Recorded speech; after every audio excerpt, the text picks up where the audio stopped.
درود السلام۔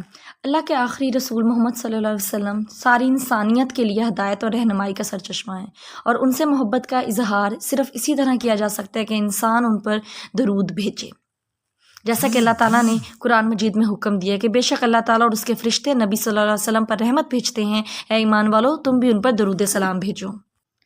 آپ صلی اللہ علیہ وسلم پر درود بھیجنے کے بہت سارے فائدے ہیں۔ درجات کی بلندی۔ حضرت انس رضی اللہ عنہ کہتے ہیں کہ رسول صلی اللہ علیہ وسلم نے فرمایا، جس نے مجھ پر ایک مرتبہ درود بھیجا تو اللہ تعالیٰ اس پر 10 رحمتیں نازل فرمائے گا، اس کے 10 گناہ معاف کر دے گا اور اس کے 10 درجے بلند کرے گا۔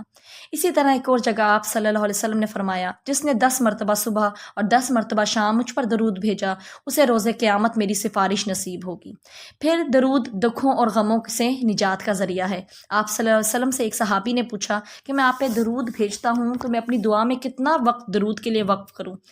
آپ صلی اللہ علیہ وسلم نے کہا جتنا تم چاہو۔ انہوں نے پوچھا چوتھا حصہ؟ آپ صلی اللہ علیہ وسلم نے کہا جتنا تم چاہو اتنا کر لو، اتنا تمہارے لیے اچھا ہے۔ انہوں نے پھر پوچھا کہ کیا نصف مقرر کر دوں؟ آپ صلی اللہ علیہ وسلم نے فرمایا جتنا تم چاہو، لیکن اگر زیادہ کر لو گے تو تمہارے لیے بہتر ہے۔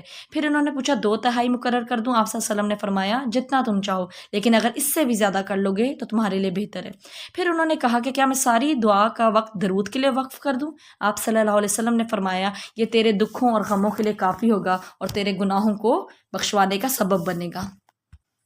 اسی طرح درود پاک کا پڑھنا نیکیوں میں اضافے کا بھی ذریعہ ہے۔ آپ صلی اللہ علیہ وسلم نے فرمایا جس نے مجھ پر ایک مرتبہ درود بھیجا اللہ اس کے نامہ اعمال میں 10 نیکیاں لکھ دے گا۔ جس طرح درود پڑھنے کے کچھ فائدے ہیں، اسی طرح نہ پڑھنے کے کچھ نقصانات بھی ہیں۔